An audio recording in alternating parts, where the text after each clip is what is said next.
Taste the Daily. Nagai வட்டாட்சியர் அலுவலகம் முன்பு தேர்தல் கால வாக்குறுதியை நிறைவேற்ற கோரி தமிழ்நாடு சத்துணவு மற்றும் அங்கன்வாடி ஓய்வூதியர் சங்கம் சார்பில் கண்டன ஆர்ப்பாட்டம் நடைபெற்றது.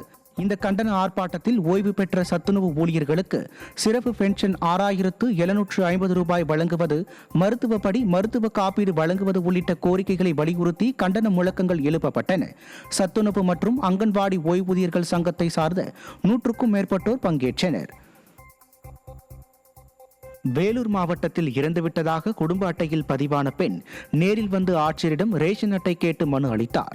காட்பாடியை அடுத்த சின்னமிட்டூர் கிராமத்தை சேர்ந்த பூஜாவுக்கு 3 மாதங்களுக்கு முன்பு திருமணமான நிலையில் புதிய குடும்ப அட்டை பெற இ-சேவை மையத்திற்கு சென்று விண்ணப்பித்த போது மாவட்ட வட்ட வழங்கல் துறை பூஜா இறந்துவிட்டதாக தவறாக பதிவு செய்தது. இதனால் ஆதார் எண்ணையும் முடக்கியுள்ளது. இதனால் அதிர்ச்சியடைந்த பூஜா வேலூர் ஆட்சியரிடம் இறப்பு பதிவேட்டில் இருந்து தனது பெயரை நீக்கி புதிய குடும்ப அட்டை வழங்கும்படி கேட்டுக்கொண்டார். விடிய அரசு நிர்வாகம் மக்களின் அடிப்படை தரவுகளில் பொறுப்பற்ற முறையில் செயல்படுவதால் சாமானிய மக்கள் பாதிக்கப்படுகின்றனர்.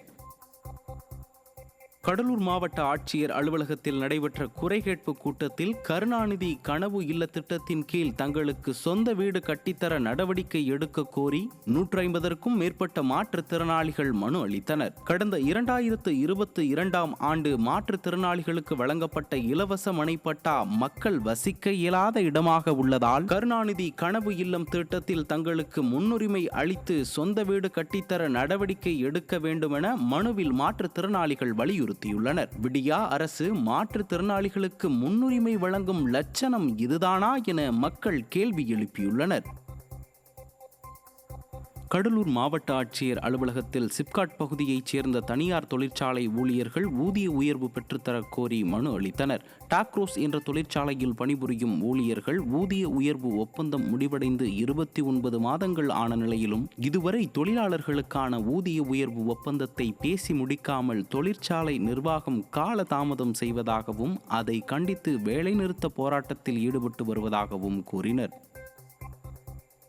செங்கல்பட்டு மாவட்டம் கல்பாக்கம் அருகே பொது சாலையை மறித்து முள்வேலி அமைத்த திமுக கவுன்சிலர் மீது நடவடிக்கை எடுக்க கோரி சாலை மறியல் நடைபெற்றது. கல்பாக்கத்தை அடுத்த பைராகி மடத்தில் இருந்து அங்கம்மாம்பட்டு செல்லும் சாலை பொது வழியாக இருந்து வருகிறது. இந்த நிலையில் 4 நாட்களுக்கு முன்பு இதே பகுதியில் உள்ள திமுக ஒன்றிய கவுன்சிலர் சகாதேவன் சாலையை துண்டித்து தனக்கு சொந்தமான இடம் என்று கூறி பூட்டு போட்டுள்ளார். இது குறித்து அதிகாரிகளிடம் முறையிட்டும் எந்த நடவடிக்கையும் எடுக்காததால் ஆத்திரமடைந்த பொதுமக்கள் கல்பாக்கம் திருக்கழுக்குன்றம் சாலையில் திடீர் சாலை மறியலில் ஈடுபட்டனர். விடியா ஆட்சியில் இன்னும் எத்தனை பொது சொத்துக்களை உடன்பிறப்புகள் ஆக்கிரமிக்க உள்ளார்களோ என மக்கள் அச்சம் தெரிவிக்கின்றனர்.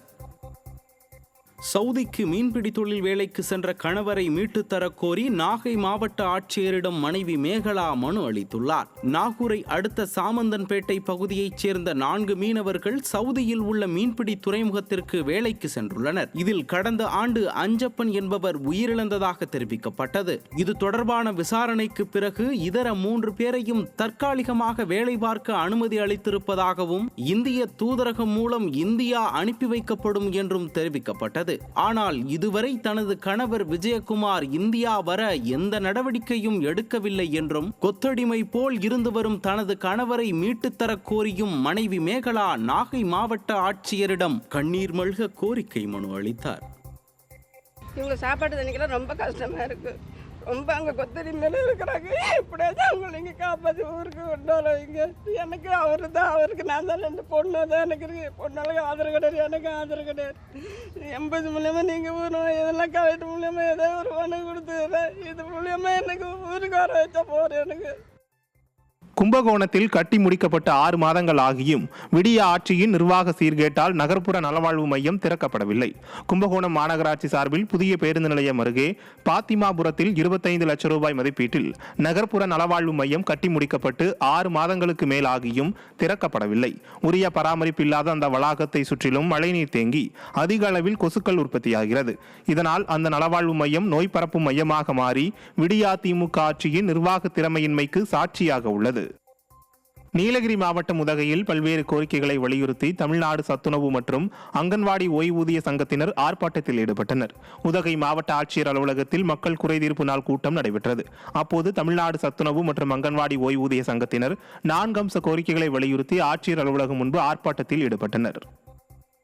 நாமக்கல் மாவட்டம் குமாரபாளையத்தில் மேய்ச்சலுக்கு சென்ற மாடு மின்சாரம் பாய்ந்து இறந்தது. குமாரபாளையம் பெராந்தார் காட்டைச் சேர்ந்த மாதப்பன் மேய்ச்சலுக்காக பசுவை ஓட்டிச் சென்றபோது டிரான்ஸ்பார்மரில் உரசி பசுமாட்டின் மீது மின்சாரம் பாய்ந்தது. மாட்டின் உரிமையாளர் மாதப்பன் மீதும் மின்சாரம் பாய்ந்து தூக்கி வீசப்பட்ட நிலையில் அதிர்ஷ்டவசமாக அவர் உயிர் தப்பினார். ஆட்கள் நடமாடும் இடத்தில் பசுமாட்டிற்கு பதில் மக்கள் மீது மின்சாரம் பாய்ந்திருந்தால் என்னவாகி இருக்கும் என அப்பகுதி மக்கள் கேள்வி எழுப்புகின்றனர்.